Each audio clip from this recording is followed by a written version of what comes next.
আসসালামু আলাইকুম ভিউয়ার্স। ইতালির কৃষি ভিসা নিয়ে এটা আমার দ্বিতীয় পর্বে এখন আমি যে জন্য এসেছি সেটা হলো যে আমার কাছে কিছু ফার্দার ইনফরমেশন আছে, সেই সাথে আপনাদের কিছু কমেন্ট এবং আপনাদেরকে সতর্ক করার জন্য, কারণ আমি জানি যে আপনারা হয়তো অনেকে প্রতারণার শিকার হবেন অথবা অতি আবেগী হয়ে অনেককে টাকা দিয়ে দিবেন, মানে অনেককে এই ভিসার জন্য টাকাটা দিয়ে দিবেন, যে কারণে এই ভিডিওতে আসা। প্রথম পর্বে আমরা কিছু ইনফরমেশন শেয়ার করেছিলাম। এখন এই ভিডিওতে আমি যেটা নিয়ে আলোচনা করতে চাচ্ছি যে এই প্রসেসিং এর খরচটা কত। অনেকেই কমেন্টে কোশ্চেন করেছেন, অনেকে জানতে চেয়েছেন যে এই ভিসা প্রসেসিং এর খরচ কত। আর যেটা সবচেয়ে বেশি দুশ্চিন্তার কারণ হয়ে দাঁড়িয়েছে যে ফেসবুক খুললেই আমি এতগুলো পোস্ট দেখেছি, সবগুলোতে 8 লাখ টাকা, 12 লাখ টাকা, 9 লাখ টাকা, 10 লাখ টাকার ইস্যু পর্যন্ত আছে। কিন্তু এই ভিসা প্রসেসিংয়ের ফি ম্যাক্সিমাম আপনার 200 ইউরো হতে পারে, 300 ইউরো হতে পারে, কারণ এখানে জাস্ট একটা স্ট্যাম্প দরকার, যে স্ট্যাম্পের মাধ্যমে মানে কন্ট্রাক্টটা হবে, আর ইমিগ্রেশন যে লয়ার তাদের কিছু চার্জ আছে। সো সেক্ষেত্রে ম্যাক্সিমাম চার্জটা হতে পারে 200 ইউরো থেকে 300 ইউরো। কিন্তু সেইটা নিয়ে কিছু লোক যারা 8 লাখ থেকে 12 লাখ টাকা পর্যন্ত চাচ্ছে এবং বিজ্ঞাপন দিচ্ছে হোয়াটসঅ্যাপ নাম্বার সহ, মানে বিষয়টা কতটা টেরিবল হতে পারে। সো আপনারা যারা এখনও ক্লিয়ার না, তাদের পুনরায় ক্লিয়ার করার জন্য ভিডিওটা করা। এখন আপনাকে বুঝতে হবে যে ইতালি মন চাইলে আপনি যেতে পারবেন না। ইতালির যে ভিসাটা ডিক্লেয়ার করা হয়েছে যে সিজনাল ভিসা অথবা নন সিজনাল ভিসা, মানে ফুল টাইম। এখন এই ফুল টাইম ভিসায় আপনি ইতালি কিভাবে যাবেন? এখন আপনি ডিরেক্ট অ্যাপ্লাই করতে পারবেন না। যে লিঙ্কগুলো দেওয়া আছে সেগুলো জাস্ট ইনফরমেশন কালেক্ট করার জন্য অথবা গেজেটটা পড়ার জন্য, কিন্তু আপনি নিজে অ্যাপ্লাই করতে পারবেন না। অ্যাপ্লাই করবে ইতালিয়ান কোনো কোম্পানি আপনার হয়ে। তার মানে আপনি যদি এখন এই ভিসাতে ইতালি যেতে চান, সেক্ষেত্রে আপনাকে একটা অফার লেটার ম্যানেজ করতে হবে কোনো ইতালির কোম্পানির কাছ থেকে। ম্যানেজ করে আবার আপনি অ্যাপ্লাই করবেন, বিষয়টা এরকম না। মানে ইতালিয়ান কোনো কোম্পানি, সাপোজ আপনার কোনো ভাই অথবা আপনার কোনো রিলেটিভ, যারা অনেকেই কমেন্ট করেছেন যে রিলেটিভ ইতালিতে আছে, সে হয়তো যদি আপনার রিলেটিভের কোনো কোম্পানি থাকে, দেন সে ওই লিঙ্কগুলোর থেকে সে ডিরেক্টলি আপনার জন্য অ্যাপ্লাই করতে পারবে 22 তারিখ থেকে অথবা 27 তারিখ থেকে, মানে সিজনাল এবং নন সিজনাল হলে। সো 22 তারিখ 9টা থেকে অথবা 27 তারিখ 9টা থেকে সে আপনার জন্য অ্যাপ্লাই করতে পারবে, কিন্তু আপনি নিজে করতে পারবেন না। এখন আপনার রিলেটিভ হতে পারে, আপনার ফ্রেন্ডস হতে পারে, আপনার পরিচিত কেউ হতে পারে, আপনি সামহাও কোনো কোম্পানিকে কনভিন্স করতে পারেন, করে সেই কোম্পানি আপনার জন্য অ্যাপ্লাই করবে। আর সেই কোম্পানি আপনার কাছ থেকে একটা ফি নিবে, মানে ফি নিবে বলতে ওই প্রসেসিং ফিটা নিবে।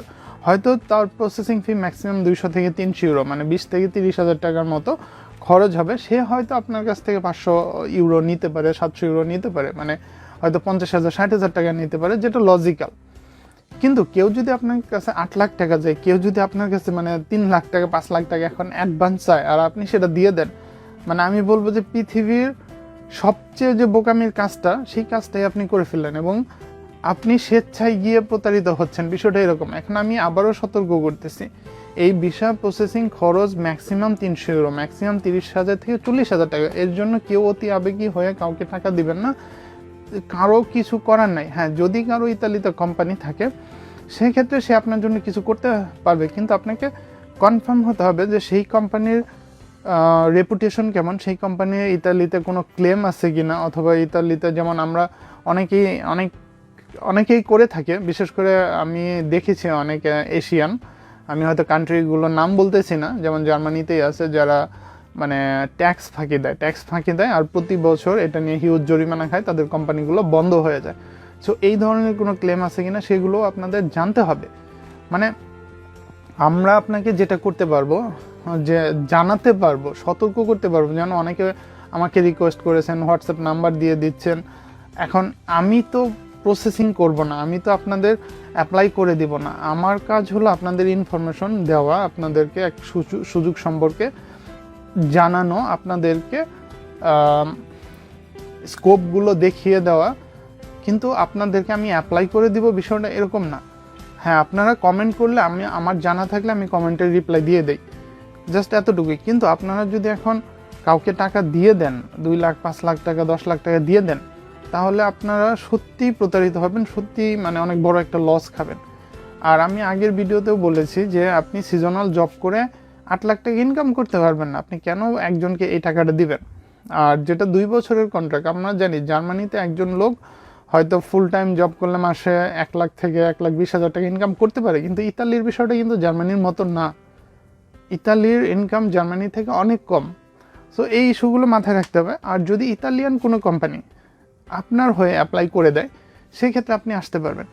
কিন্তু একটা বিষয় চিন্তা করতে হবে যে ইতালিয়ান একটা কোম্পানি কেন আপনার পেইনটা নেবে? আপনি বাংলাদেশে বসে আছেন, আপনাকে চিনে না জানে না, কেন আপনাকে পেইনটা নেবে? হ্যাঁ, সে হয়তো পেইনটা নিতে পারে যদি আপনি ইতালিয়ান ল্যাঙ্গুয়েজ পারেন, কারণ আপনি কাজ করবেন কৃষি সেক্টরে, আপনি কাজ করবেন রোড অ্যান্ড কনস্ট্রাকশন, আপনি কাজ করবেন ট্যুরিজম। এখন এই সেক্টরগুলো কাজ করতে হলেও তো আপনার ল্যাঙ্গুয়েজ জানতে হবে।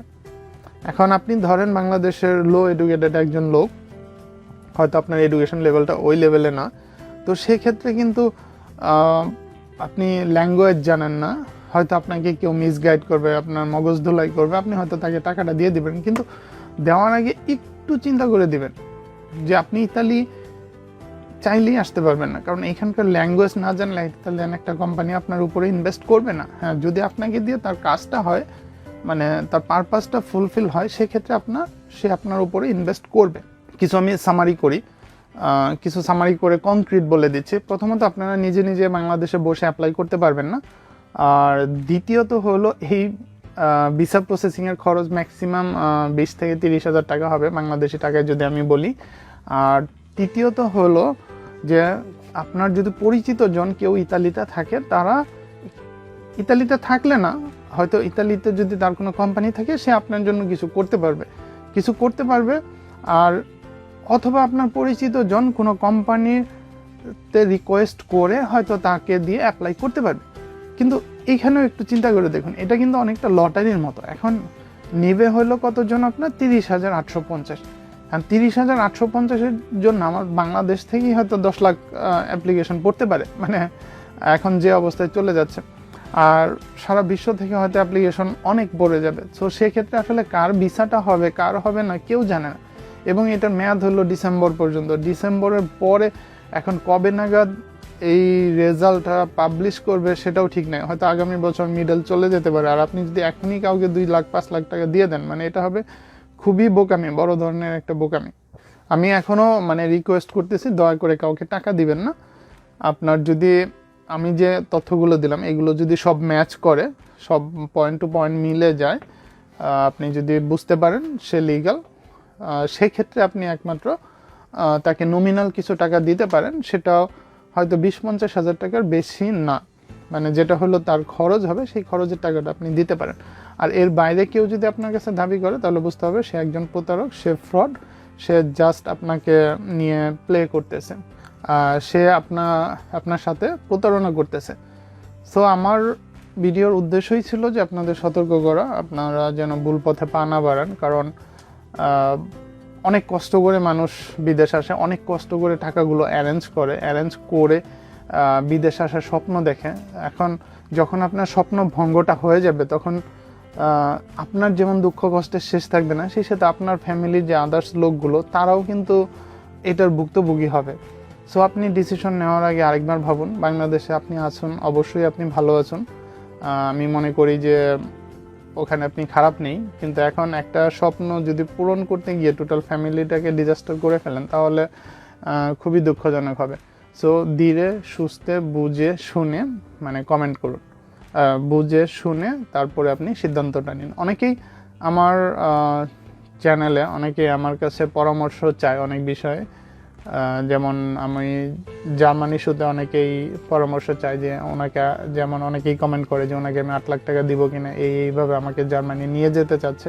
এখন আমাকে কমেন্ট করলে কিন্তু আমি কমেন্টটা পড়ে তাকে ক্লিয়ার একটা অ্যাডভাইস দিচ্ছি। সো এখন অনলাইনের যুগ, এখন আপনার ভুল সিদ্ধান্ত নেওয়ার সুযোগ কম, আপনি চাইলেই সঠিক সিদ্ধান্ত নিতে পারেন বিভিন্ন সোর্স থেকে।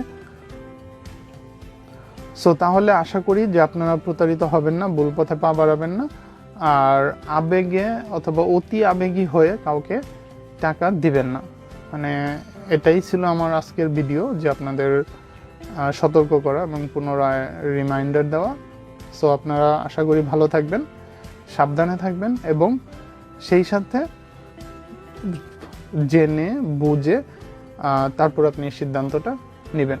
আর ভুলেও কাউকে টাকা পয়সা দিবেন না। ধন্যবাদ সবাইকে।